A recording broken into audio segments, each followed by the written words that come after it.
Let me get back. You were here about 4 or 5 years ago. Yes. And you were the keynote speaker, and we didn't really have didn't have really time just to sit down and chat and talk and just get to know you a little better. And of course, I read the materials here, but I think back to that time. But to go back, of course, right around the '68 Olympics, and being an ex-high school track coach, I kind of followed. Oh, you were? Followed track and that, but as much as I could follow it at the time, this fellow by the name of Lee Evans always, that name, you read about him and that, and I can remember watching some of your meets and runs, and I always admired just how you ran. I don't know if that is in, but you explained yesterday about your coach talking about the idea of relaxing. Mm-hmm. And when you said that, I could remember back years ago watching you run. And just that's how I always used to explain it. It's like like poetry in motion. And I think from what you mentioned there about that idea of your coach emphasizing relaxing, that probably. Yeah, I had a great coach. Bud Winters at San Jose State University. And he was on an aircraft crew in World War II. Okay. And his job was to get those pilots to relax, to go out on another mission after seeing 20 planes go off, maybe 12 come back. Right. They lost 8 of their buddies and they had to go out again in 2 hours. He had to get them to relax, get them to be confident and ready to go out and fight again. And so he did a lot of research on relaxation, and he found that when you relax, you can do your best. Your body will flow. And every day we had relaxation drills. And so he told us never to run 100%. He always run 95% effort, and every time I had the tendency to want to go up to 100, I remember stay at 95. So I stayed relaxed, and sure enough, my competition would always get tired, and I'll just keep going. Yeah, I know what you're talking about. Just listening to that, but relaxation delays fatigue. How a person runs, and you get beyond that, then it's a struggle. Yeah, you're not a fluid runner. But going back in your time, just an interesting on my part. You grew up in California. Yeah, I was born in California. And you started probably competitive track from freshman year in high school. Yes. And ran all 4 years, and then from there went to San Jose State. Yeah. Well, I think I remember running in one competition, and when as a 8th grader. I remember the PE teacher came out one day. He said, "We're going to go to a competition at Washington High School, and we was going to run the 75-yard dash and the long jump and the 400." In the 75, I was a little skinny guy, probably about 75 pounds. So speed is power, power is speed. So I didn't do anything in the 75. Then in the long jump, it was just horrible officiating. I guess they got some high school students come out there to the long jump, and they were just harassing the competitors. Well, I said, well, I'm not going to long jump anymore. So when the 400 come around, and I won my heat of the 400, I think I ran 61. I wouldn't. That's as an 8th grader. Yes, an 8th grader. So that was my 8th grade time. Then starting in high school, I had an older brother who was 5 years older than me. In 1959, he had ran 48.5 for 440. Okay. He had ran 155 for 80-yard dash. I think he had ran 22.0 for 200. He was a great athlete. Big guy. He was much bigger. He was about 6'2". And he was my hero, so I wanted to follow in his footsteps. That's why I went out for the track team. I couldn't do anything else. My first year of high school, I didn't weigh 90 pounds. So in those days, they they put you in classification A, B, and C class. They added your name and your weight together, and they told me I was C class. Your age and your That's weight. stereotype right off. Your age and weight, man. I was a skinny guy. So I ran the C class 660, Okay. 660 yards C class. And I think I lost 2 races that year. And I ran 129.2 for 660 yards as a 15-year-old kid. Okay. You know. Then, and as the years progressed, as I gained weight, I got faster. So by my junior year, I probably weighed about 140 pounds, 45 maybe. And I got fast, man. You know, I tied for 3rd in the California State meet. I ran 440 yards. I ran 48.2, tied for 3rd in the California State meet. In California, they don't have different sections. If the school population is 400, you're going to run against a school that has 4,000. Oh, yeah. You know, it's one state meet. And most, I find out as I travel around in Alabama and places, they have 1A, 2A, 3A, you know, by going by sizes of the school, you know, population of the school for the different state meets. So in California, there's one state meet, and that race, I lost 2 races, and that was 1964. Okay. Yeah. Then 65, you know, I gained probably 10 more pounds. I was weighing about 155 then. Then I ran 46.9 for 440 my senior year in high school. Got all these scholarships offers from all around the country. You know, Ohio State. But you stayed. I think I stayed at home because my mother was a great fan of mine. When I was 15 years old, running the C Class 660, she was there at all my competition. Oh, that's great. Yeah, And so, you know, we was living in San Jose. San Jose State had a great reputation as a good track school because Tommy Smith was there. Right. And Bud Winters was there. He was known as a great sprint coach. He had coached Ray Norton, Hal Davis. You know, Hal Davis from the 40s, Ray Norton in the 60s, and then Tommy Smith had one more year when I came. And so He was the upperclassman then. Yeah. Okay. And so I stayed at home in San Jose because, you know, my mother was there, and she could come watch me So run. watch you participate and run. Yeah, that's So I didn't great. go anywhere. That family tie. That's Yes. super. Yeah. But, now, just out of curiosity, of course, we always hear of San Jose State, and like you said, the reputation in track back at that time. Well, how successful was the team in the national competition, in the NCAAs and that, while you were there? The 2 NC2As that I ran in, we were 3rd and 19. Well, in 1967, I couldn't go because in those days, you know, if you were a freshman, you couldn't run varsity. You couldn't run with the big guys. Right. So I couldn't go the first year, but then that was Tommy's last year, and I don't know. I think they took 4th that year with Tommy. Then in '68, this is my first year I ran the NC2A. I won it in lane 8.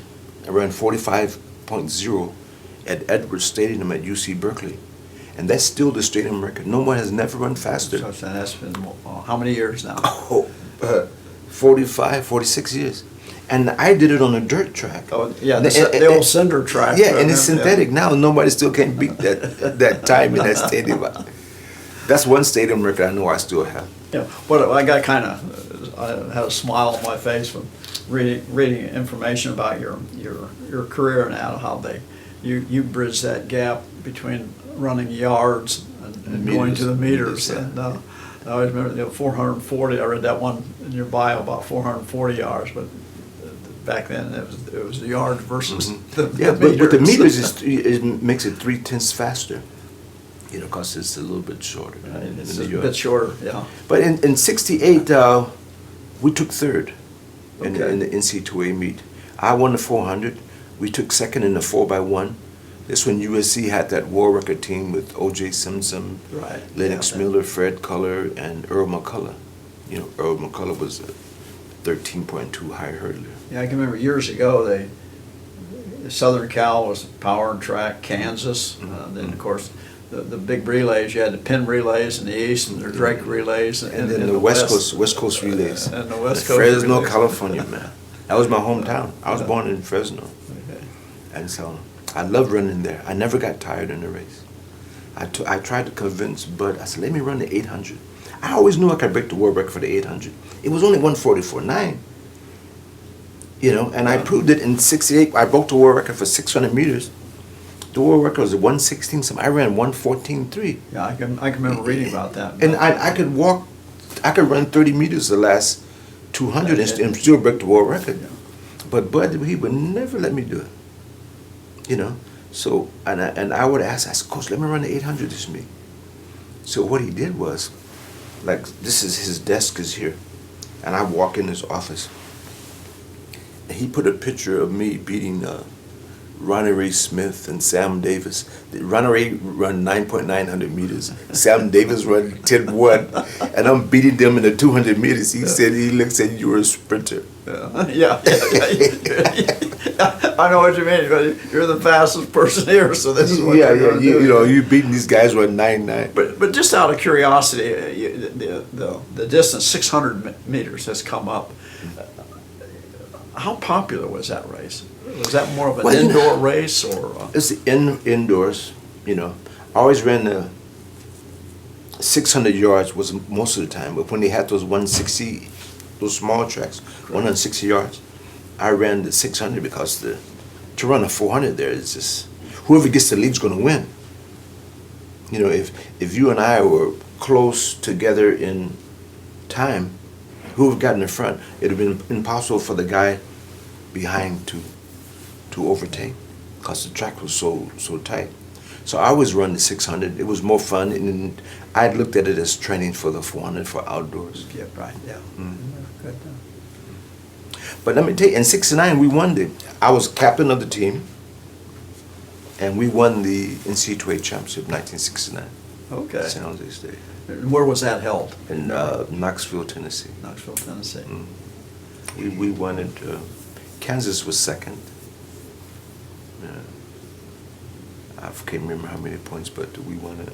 Back, another question I had too, Lee. Back when you were in college and trying out for the Olympics, at that time was the Olympics a one-shot deal, where you had one meet to determine? Yes, that was traditionally you had America had one Olympic trials, but in '68 they ended up having two because they were afraid the black athletes might boycott. Okay. We had one Olympic trial in Los Angeles. The Olympic trial was supposed to be just Los Angeles. That's all we knew. In '68 we had a proposed boycott. We was fighting against segregation, Right. discrimination in America as a whole, and we threatened to boycott. But in Los Angeles, all the black athletes from across the country voted to go to the games. So we ran the trials in Los Angeles. Then they said we should report by a certain date to Lake Tahoe, California for the high altitude training camp. Because Mexico City was at 7,000 Right, feet. yeah. You could just Yeah. go from San Jose, go there, there's no air. So we had to acclimatize ourselves by training. We trained there, and I would say we cheated. They said that the IOC had a rule. They said each country could not be in the high altitude with the Olympic coaches for only 1 month. Now what they did, what the U.S. did, they got 2 sets of coaches who were not Olympic coaches So you could go there and train. So I was 2 months up there in the mountain. Okay. I was there 2 months. I can't say it helped you more because scientists have proved it takes 21 days to get acclimated for the high altitude, where your body will grow new Yeah. red blood cells to carry oxygen to the muscles. But we spent 2 months there, but some athletes came late. But I was there the first day they said I could go. You know, it was about a 3.5 hour drive from San Jose to Lake Tahoe, California for me. I drove up there and I trained. You know, I really got strong. Really, I think that says something about it. What I always admired you running, how hard you worked, and I was I wasn't lazy there. How much the work was. You got there first and stayed till last. Yeah, But, I wasn't a lazy guy. But speaking of the Olympic trials, one incident years ago, and I was just a kid myself, but I can remember the Olympic selection of the Olympic team was a one meet, one time. Yeah, that's how it was before '68. Harrison Dillard was the premier hurdler in the world, no question. In the trials, he hit a hurdle, but the thing I admired about Harrison was he came back and entered the 100 meters. And that was not his race, and he won the Olympic. Won the gold medal. I met him several times. And did you meet? Yeah. He's still alive. He lives in Cleveland, Ohio. Of course, he went to little Baldwin Wallace College in Cleveland, but he was the premier hurdler. I can remember how many he'd won in a row, like you. How many races you won in a row? What was your Well, I really never counted how many in a row I win, but I know my senior year in high school I didn't lose any races. My first year university I didn't lose any races. My second year university I must have lost 2 races late in the season in Europe. I was I was tired. I couldn't mentally get myself up to race really hard. I lost 2 races, and that was in '67. In '68, I lost 2 races. I could have been undefeated, but I was training Ron Freeman, a guy from Arizona State. Okay. He was a friend of mine, so we were roommates. So he took the first Olympic trials. He took 8th. I trained him for 2 months, and the second Olympic trials he took 3rd. He made the team. Okay. And he ended up winning a bronze medal in Mexico City. So we come off the curve and we were together, and I wanted to give him some confidence, so I just let him win. I could have stroked down and got by him. Being a nice guy that Yeah, day, I did it twice. It gave him some confidence, Okay. I was right there. It wasn't like he was up there. We was right there together. I just let him burst the tape. That was some. I always enjoyed that. I mean, you mentioned something that I think is really something great is when athletes get together and in training, it's a cooperative effort. Competitors on the track, but I can remember 2 individuals that did that. Rayford Johnson, the decathlete, and C.K. Yang. Oh boy, they would go at it. I know dog this eat dog during the meet, but they train together in that cooperative effort. That's so often we know it exists, but a lot of people don't know how athletes at times, and it seemed to be more prep, obviously, in track. It really helped me a lot because normally no one could never train with me at San Jose because I could handle really hard work. I could run the 800 and 148, 147.8, and then I could run 20.4 and the 200. So it's a long, big range. So it was difficult to train with me. So I was always leading every interval that I ran at San Jose State. But Ron Freeman was a talented guy. In high school, we was the same year. I ran 46.9. He ran 46.6 in high school. He ran faster than I did in high school. And plus, in the 800, he ran 153 in high school. I only ran 158 in high school for the 800. So when we got together, I saw that he had endurance like I did. He could handle my training. So sometimes he leads, sometimes I lead, and I couldn't believe it. I'm running behind somebody in training. And so that was interesting for me that I had found somebody who could handle my training Yeah, schedule. yeah, be, So we did my training schedule. Before I went up there, Bud Winters gave me the schedule, what to do. I knew what to do, but I said, Coach, give me what I should do the last 2.5 weeks for my speed to be there. So Buddy just wrote it down, and I left his office and drove up on top of the mountain. And I remember doing that. And Freeman did well. I was happy for him. it's interesting that some of the names you're bringing up here, I bring back memories when I can remember those individuals competing. But looking at another thing too, is kind of curious on my part. You had your collegiate career, obviously, but then you had the opportunity to run internationally. Oh, yeah. I did that every summer. Every summer you had the opportunity. Since I was 19 years old. I loved it. I remember the first time I won the national championships, I won, I didn't know, I was 19. I had never been on an airplane before. I had never slept in a hotel. And all of a sudden, I got on the airplane, I remember, and I was up in the bin looking. My coach said, "What are you doing?" I said, "I'm looking for the parachute." I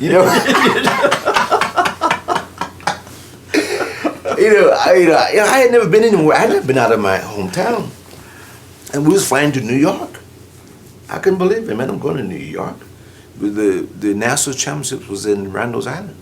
My coach told me to sit down. He said, "There's no parachutes on this airplane." I said, "But on television they always have a parachute." I'm watching those World War II movies, right? The ever-ending education one goes through as a youngster and new adventures. I just turned 19 in February, and here I am in June. I've been 19 for just about 4 months, I guess, and I'm flying to New York. So I sit down. I didn't like it. I said, "What if the airplane's going to crash? I just got to crash with the airplane." So we arrived in New York safely, and I won it.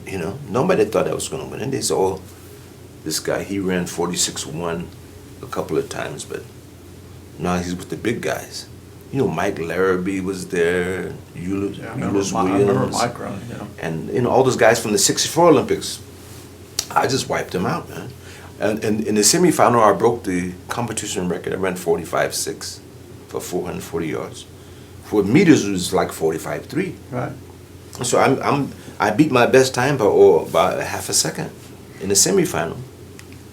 And for the final, I won it in 45.8. Theron Lewis from Southern University is supposed to have been the best guy there, because all those '64 guys didn't make the final. Olin Council was there also. Okay. I think Olin made the final, but we just beat him up. And so after you win, they held you up if you were first. So they took me to this table. About 4 people were in the table. "Okay, where are you going to go this summer?" I said, "Well, I'm going, I thought that was an odd question. "I'm going to San Jose, They said, "Oh no, you're a national champion. You can go to London, Paris, Brussels, Switzerland, and Austria." I said, "I want to go to all." So every summer, all through my, through university and after university, I went to Europe and I ran races. It was fun. Well, another thing, of course, you had the opportunity to be there. But of course, all we would get is reports and that. But how big at that time was track in Europe? Europe was big, and that's why I loved it so much. Track was important in Europe, especially Germany. I loved the run in Germany, and they loved the athletes compete. I would say, in terms of sports, soccer was number 1. Then cycling and running were like number 2. Okay. And they would give you money under the table. So we were amateurs. We don't supposed to receive money, but Ralph Boston was my mentor. He taught me, what to do. And he said, "Don't ever sign your name. You got to sign." Also, for the money they gave you, they didn't give you a lot of money, about maybe $400, $500. So I always signed Jesse Owens, you know, so that the so the AAU couldn't bust you for taking money. But the Italians will always give you $1,000. Every time I ran in Italy, $1,000. In Germany, I get about $500. We call it under the table because it was secret, you Under know. the table money. It was secret. But now, you know, track is professional, you know. But what they paid us was nothing compared with the guys make now. You know, big shoe contract. But then we got money for wearing certain shoes then too. Puma and Adidas was very big rivals. Okay, I knew Puma was Yeah. a big. Oh, Adidas gave more money than Puma actually, but I was loyal to Puma. And so, after I won a race in Mexico City, they bought me a brand new car, cash and everything. But nothing compared with the guys get now. Yeah. Guys now get about, you know, $500,000. Mine was, Just change the zeros. yeah, you know, mine was probably less than $20,000. Was nothing. Did you ever have the opportunity to run in Russia, in Yeah, the Soviet Union? yeah. We hated that. You know, as American athletes, you know, we had these duel meets, USA versus Russia. Right, I remember those. And USA versus Poland. And 1 year we go there, and 1 year they come here. When you go there, they try to poison you before the race. So we used to take a lot of sardines and crackers. And, you knew what was coming. Huh? oh man, they put a lot of oil on the food. I mean, this was a big competition. You know, USA versus Russia. You know, the Cold War was on, and they wanted to win. You know, they kept points total and men and women team. And the women, they were men. The first time I went, I didn't take any food, but you know, then you end up, you have diarrhea. You're trying to run the 400 meters and squeeze your cheeks at the same time. You know, so the time, but you know, the Russians wasn't good 400 meter runners. I can beat them with the flu. But you know, time slips by, and I can't always think of the years and that. But when you ran internationally, and we talk about Russia, of course, Ralph Boston always comes up in the long jump. Was he? Yeah, Ralph was there. Were you right. on the same teams? Yeah. The first time I went to Europe, I was sitting next to Ralph Boston. I couldn't believe it. You know, it's a guy. I was in high school. I was reading about it. I saw him jumping in West Coast relays. I couldn't be down. I'm sitting next to Ralph Boston, flying to Europe. You know, and then you know, when I won the national championships, my high school coach always told me that I could be Olympic champion. I didn't believe him. Me and my friends, we used to go around the corner and just laugh. Oh, this dude, this crazy coach, you know. Then Those teachers don't lie to you. then when I won the national championships the first time, we're flying back to San Jose in the airplane. I'm sitting next to the coach. I said, Coach, if this was Olympic year, would I be on the Olympic team? He said, yeah. He said, you beat everybody in America. I said, whoa. You know, that was a big, you know, light bulb going off in my brain. I said, wow, I can make the Olympic team. But, you know, I learned later, you have to earn it. You have to run that race that day. Oh, yeah. That day. Yeah. So the Olympic trials to me was more tension than the Olympic Games. Olympic Games was easy for me because I don't know, it wasn't easy, but I know what you I didn't have to run against 7 other Americans. Right. I just had to run against 2 Americans. I know. And exactly the Americans, you know, we were deep in the 400. So it was easier. You never know who's going to just blow one out, you know.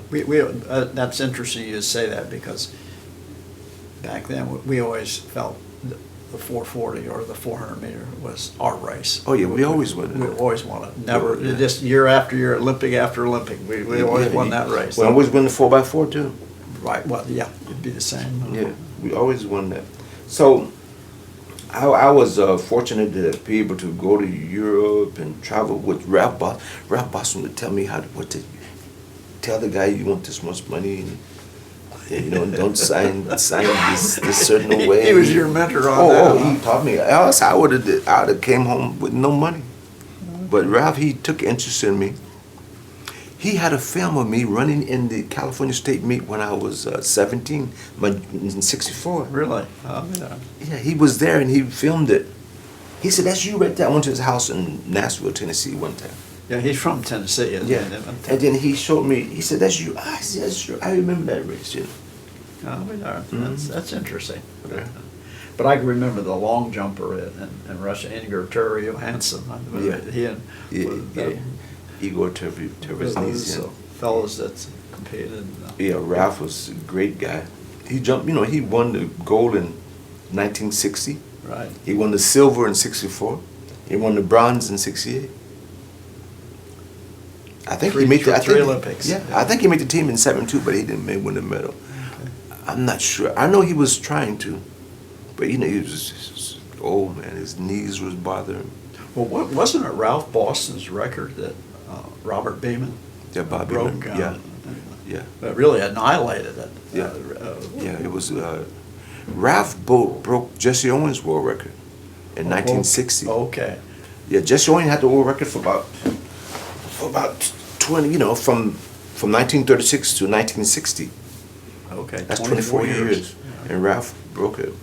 Well, your record in the 400 meter lasted what, 20 20 years. 20 years? Our 4x4 relay record stood for 23 years. You know. But that to me is remarkable, especially you take that time span lead. I can remember you running, but I don't think people really realize. This is my opinion, how great that was to think that you set a record in that race that lasted for Yeah, 20 years. That to me is just Yeah, I was proud of that achievement, you know. remarkable. But then, you know, in 1988, man, these guys, big guys, you know, we didn't lift weights back in those days. Difference, yeah. I know what you mean. So these guys we weighed about 160, these guys weighing 190, big old muscles everywhere. And, you know, they started running faster. You know. That was a noticeable change, you know, what you're talking about. And the physique structure of the body, yeah, the body changed. Yeah. Just, You know, Tommy Smith, he was 6'4", he only weighed 165. You know, just if Tommy would have lifted weights, I believe he could be doing what Usain Bolt is doing now. okay. Because when Tommy would run the 100 meters, he would run like 10-1, but in the first 30 meters, he's 7 meters behind everybody. But by the time they reach 90 meters, man, here he comes, but he's coming like this. And, you know, oh, it was phenomenal how he would, you would think he has no way he's going to come, but as soon as those long legs get going, man, he started eating up the ground.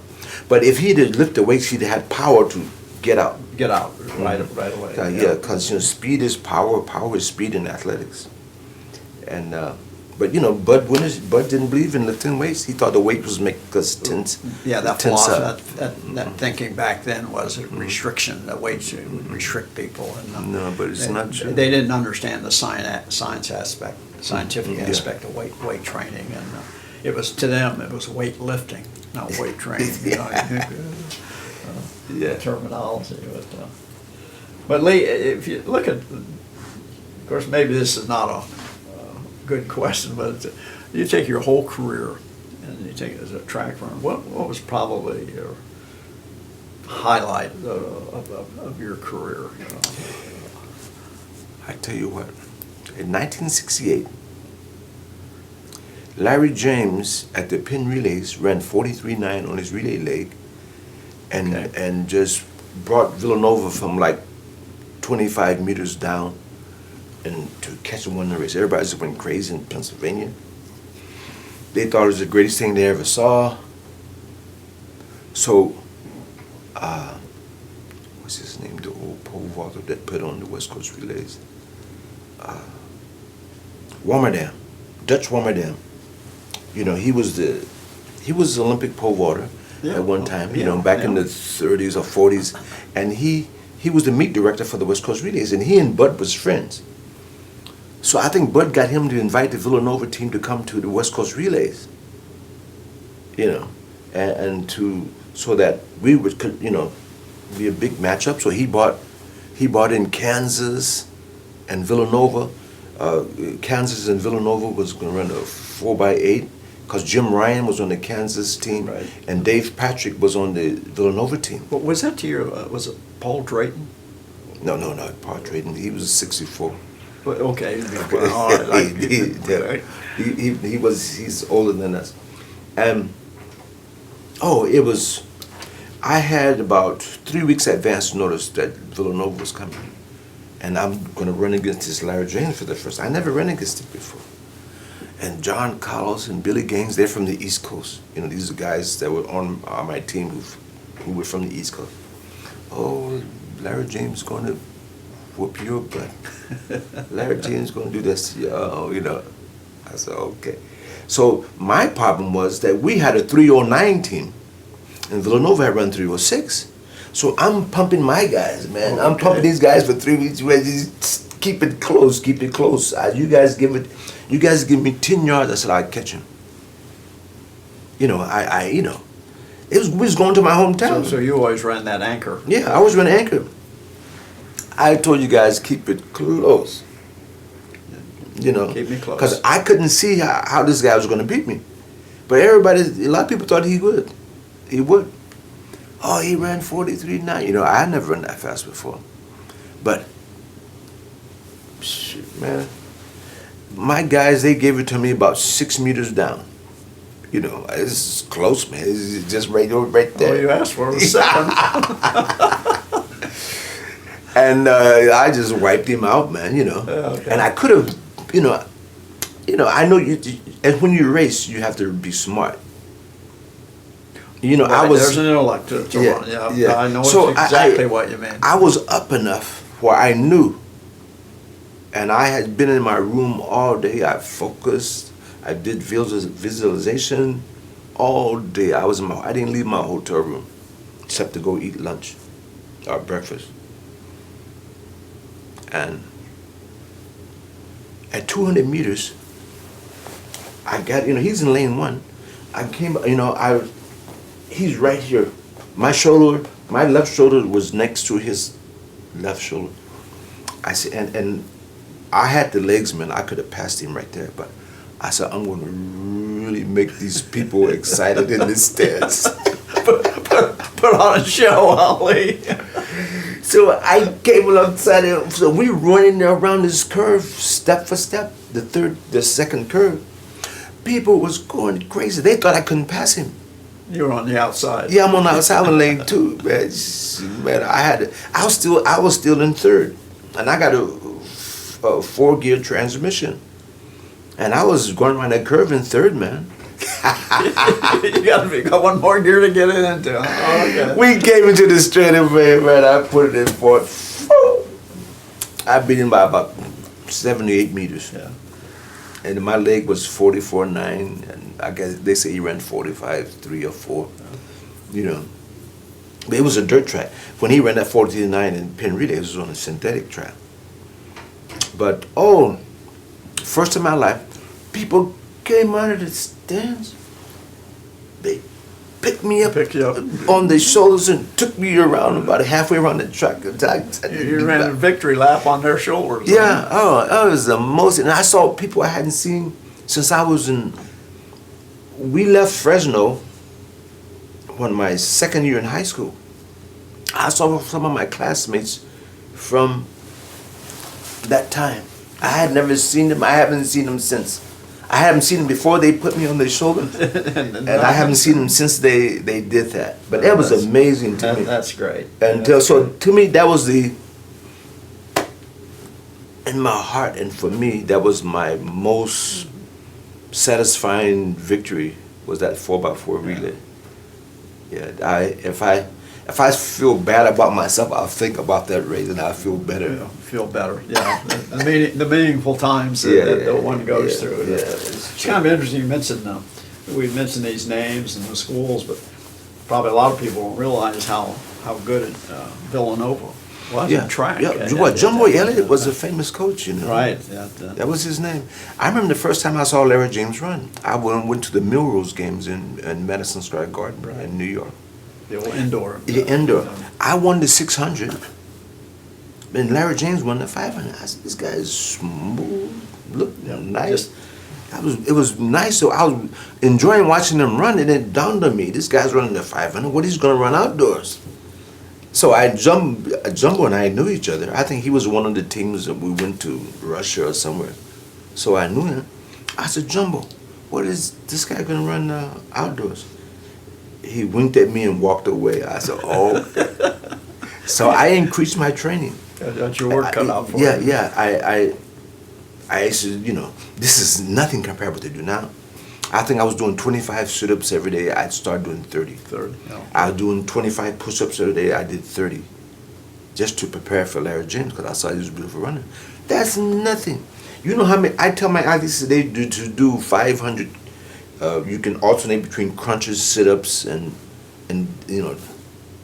I just did 30, and most other guys didn't do any. Yeah, the difference in training was Yeah. how about Oh man! If I was 19 now, I'd run 43 no problem. But you mentioned the Milrose games. Of course, that was always a big meet in Madison Square Garden. Mm-hmm. And I'm not sure when they quit running the Knights of Columbus meet in Cleveland, but that was Yeah, another. I big- ran there one time. Okay, I see. I used to go up and Okay. watch a few. of the I ran track there meets once. Yeah, I won there. I think I ran the 400 there. I think. If you run the 400 indoor, just get in the front. Nobody can pass you. I was amazed at the track they would put up, that you guys Yeah, had to yeah. run on. Wooden track. Boom, boom, boom, boom, boom. And the bank at the end was Yeah. banked and that. That was interesting. Well, Lee, look back, you certainly had a great career running. Yeah, I thank God for my talents. I thank God for allowing me to be the athlete, be the best that I could be. Yeah. My mother was really proud of me. One thing, when I was young, after I won the Olympics,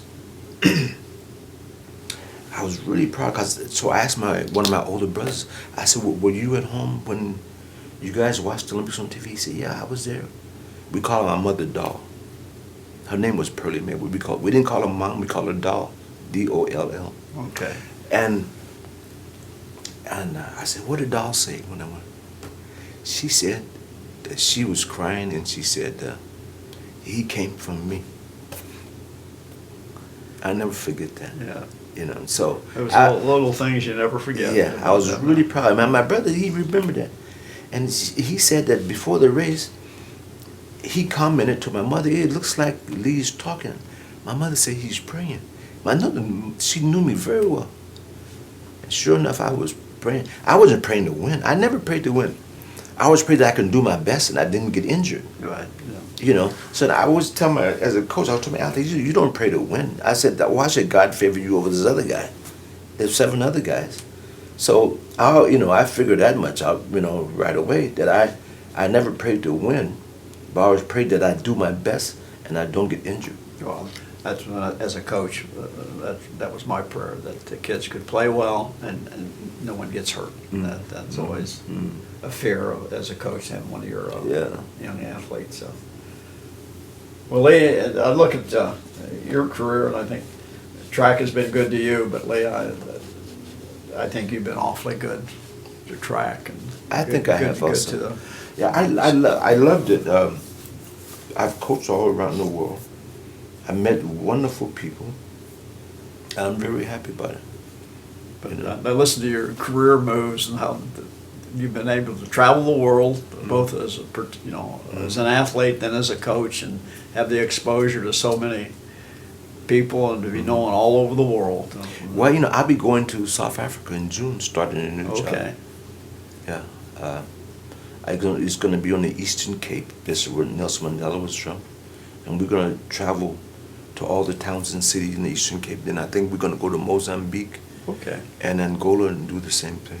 I'm with a group of businessmen and other cultural people who just make a presentation to different towns, and I'll work with the kids in athletics.